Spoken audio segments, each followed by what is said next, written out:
secret vows in Cymbeline's palace. Their eyes meet, reflecting a love that dares to defy the looming shadows of political intrigue. King Cymbeline's stern portrait looms, a silent sentinel to their forbidden union. The queen's unseen presence casts a palpable tension, a silent threat to their fragile vows. Within Cymbeline's palace, the king's fury shatters the court's serenity as he uncovers the hidden marriage. Like a viper, the queen fans the flames of the king's wrath, her eyes gleaming with sinister delight. Posthumus is banished, his name cursed in the royal court, marking him as an enemy of the crown. Imogen crumbles, a delicate flower crushed under the weight of betrayal and despair, her spirit broken by the cruel decree. The queen, ever the opportunist, plots to elevate her dim-witted son Cloten to the throne through marriage, her ambition knowing no bounds. Posthumus arrives in Europe, a solitary figure stepping onto foreign soil. Iachimo emerges from the crowd, his presence promising both intrigue and deceit. Iachimo's words cut through the air. "I bet that I can seduce Imogen." The challenge hangs heavy, a dark cloud forming over Posthumus' arrival. In the soft glow of candlelight, Iachimo's subtle menace fills Imogen's chambers as he begins his deceptive game. Iachimo's honeyed words drip with veiled suggestions as he attempts to sway Imogen from her unwavering loyalty. Imogen stands firm, her quiet dignity a shield against Iachimo's advances, as she declares, "Sir, your words are kind, but my heart belongs to Posthumus. I will not betray him, nor myself." Undeterred, Iachimo's eyes glint with sinister resolve as he gathers subtle evidence to fuel his deceit. The air thickens with suspense as Imogen rebuffs Iachimo's continued advances, declaring, "Enough, sir, I bid you good night." Iachimo's parting words echo with veiled threat. Such loyalty is admirable, yet perhaps misplaced. Absence makes the heart forget, my lady. In the English countryside, Iachimo's deceitful evidence shatters Posthumus' world, fueling a consuming jealousy. Betrayal's venom courses through Posthumus, contorting his face with a rage that promises retribution. With eyes blazing with a dark resolve, Posthumus commands, "Pisanio, you must do as I command, kill her." Against the backdrop of a sweeping countryside, Pisanio delivers Posthumus' grim decree to Imogen. Pisanio's voice drips with sorrow as he unveils Posthumus' orders. Imogen, a tableau of shock and resolve, absorbs the weight of the message. In a moment of profound loyalty, Pisanio urges Imogen to seek refuge in Wales, cloaked in disguise. Imogen's eyes harden with newfound resolve. In the heart of the rugged Welsh wilderness, Imogen, cloaked in disguise as the boy Fidel, journeys into the unknown. A hidden cave emerges from the landscape, guarded by the vigilant eyes of Belarius, a banished nobleman. From the depths of the cave, Guiderius and Arviragus emerge, their curiosity piqued by the arrival of the mysterious stranger. As their gazes meet, a unique family dynamic sparks to life, filled with the promise of untold adventures. In the heart of the cave, a dim fire casts eerie shadows, cradling Imogen in a fragile embrace. Pale and frail, Imogen lies swathed in furs, her brother's tender ministrations a stark contrast to their rugged exteriors. With gentle hands, one brother stirs a simmering pot, while the other soothes her fevered brow, their actions a symphony of shared anxiety. In this desolate sanctuary, a quiet intimacy blossoms, binding them together against the harsh realities of their world. Lost and desperate, Cloten's calls for Imogen are swallowed by the ancient, unforgiving Welsh wilderness, his solitude echoing through the craggy landscape.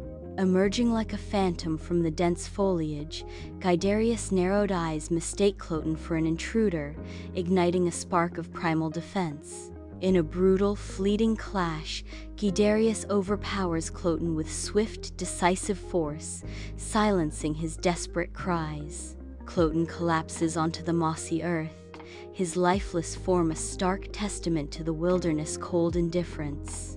On the shores of Britain, Roman legions surge ashore, their arrival heralding a clash of civilizations. The air crackles with tension as a messenger advances, bearing demands of tribute to Cymbeline, setting the stage for defiance. From the hills, Belarius and the brothers emerge, their grim determination solidifying the ranks of the British defense. With faces set in resolve, the British forces brace themselves, ready to meet the Roman invaders in a battle for freedom. On the blood-soaked battlefield, a brutal clash erupts between the British and Roman armies, a maelstrom of steel and fury. Amidst the chaos, Belarius and the brothers emerge as beacons of valor, their unmatched skill igniting the spirits of their comrades. In a whirlwind of steel, they carve a path through the Roman ranks, their relentless assault shifting the battle's momentum. The tide of battle begins to turn, the relentless courage of the British soldiers overwhelming the Roman forces. On a battlefield consumed by chaos and desperation, Posthumus fights with the raw intensity of a soul seeking atonement. Amidst the storm of clashing steel, Posthumus moves with desperate energy, cutting down enemies in a dance of destruction. Overwhelmed and captured, Posthumus' face is a canvas of dirt, blood, and profound regret, a testament to his yearning for redemption. In this maelstrom of war, Posthumus seeks not victory, but death, a final act to atone for the shadows of his past.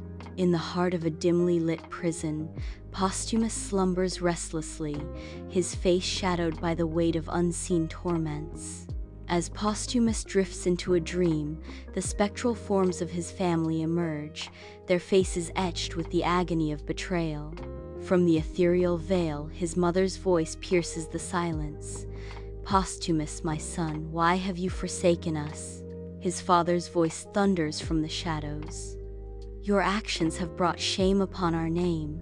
Echoing through the corridors of his mind, his sister's voice whispers, "Forgive us, brother, for we cannot forgive you." Trapped in the labyrinth of his subconscious, Posthumus struggles to find his voice, but only silence answers. In Cymbeline's tent, a grim Posthumus, hands bound, faces his fate, the air pregnant with unspoken dread. Imogen, cloaked in shadows and disguise, watches with a heart pounding against the silence, a silent witness to the unfolding drama. Before Cymbeline, Posthumus remains defiant, his unwavering gaze piercing the heavy silence that hangs like a shroud. In Cymbeline's tent, Imogen's true identity shatters the illusion as she declares, "Posthumus, it is I, Imogen, your wife." Posthumus, struck by the revelation, whispers in anguish, "Imogen? Gods, what have I done?" In the tent's dim corner, the queen writhes in agony, her face contorted by the poison's cruel embrace as she screams, "Curse you all! My plans! My ambition!" In her final breath, the queen confesses, "I confess, the poison, the lies, all for my son." As the queen's venomous life fades, a wave of sorrow washes over the tent, her dark secrets exposed to the somber light. In Cymbeline's tent, Belarius steps forward, his face an open book of long-held secrets, ready to unleash a truth that will shatter the silence. A hush descends as Belarius reveals the true identities of Guiderius and Arviragus, the revelation hanging heavy in the air. Disbelief clashes with dawning recognition in Cymbeline's eyes as he stares at the brothers, the truth slowly etching itself onto his soul. Guiderius and Arviragus exchange a silent glance, a profound understanding weaving between them as they confront their shared destiny. Cymbeline rises, his eyes overflowing with a torrent of grief and overwhelming joy as he reaches towards his long-lost sons. In a powerful climax of reconciliation, the family is reunited, a circle of love and forgiveness closing around them, healing wounds that time could not. The air crackles with emotion, the tent now a sanctuary of love and forgiveness as the long-awaited reconciliation reaches its zenith.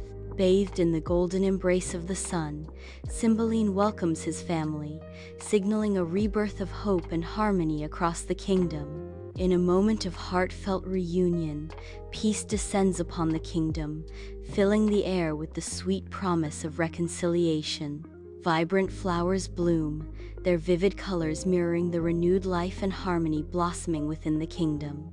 The enduring strength of the royal family is reflected in the towering architecture of Cymbeline's palace, a symbol of resilience and hope. Within the opulent palace throne room, King Cymbeline reigns supreme, bathed in the radiant glow of sunlight streaming through the towering windows. With a regal gesture, Cymbeline commands silence, his authority resonating through the hushed hall. Cymbeline proclaims, "Today, we declare peace with Rome, heralding a symphony of trumpets and a new dawn of prosperity for our kingdom."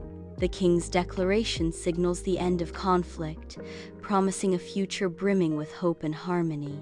In Imogen's chamber, the soft glow of candlelight casts a gentle light on Imogen and Posthumus, as years of misunderstanding begin to dissolve. Imogen, with heartfelt remorse, whispers, "I was wrong, so terribly wrong."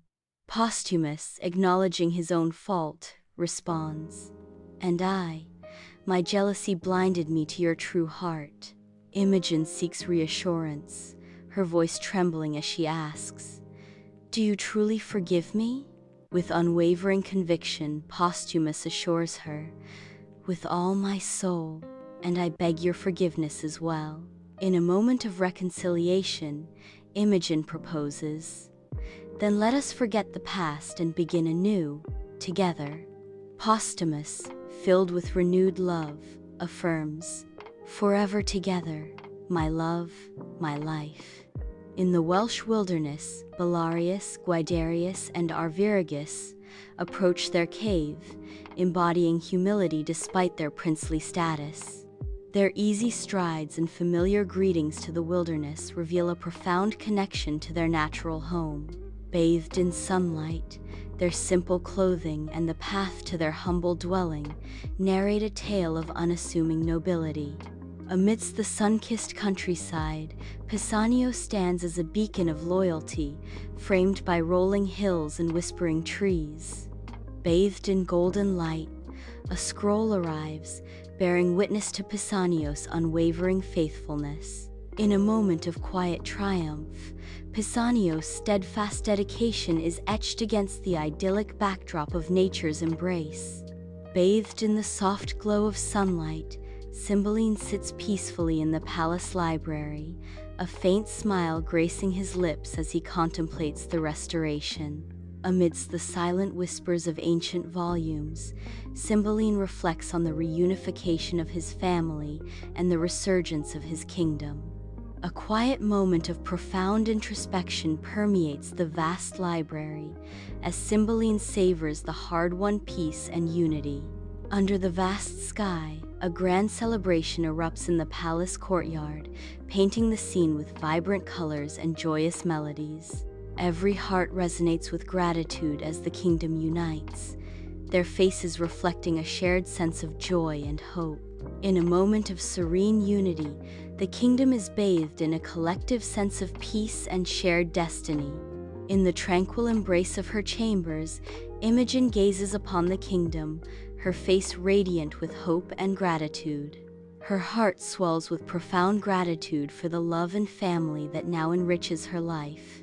The serene and reflective atmosphere envelops Imogen, a testament to the peace she has found. Under the vast expanse of the sky, Cymbeline's palace stands as a testament to enduring legacy, its walls echoing tales of triumph and tribulation. The surrounding lands, once battlegrounds of despair, now bask in the promise of tranquility, whispering hope for generations to come. In this final scene, closure embraces the hearts of all, as the spirit of Cymbeline's family intertwines with the land, heralding an era of unity and peace.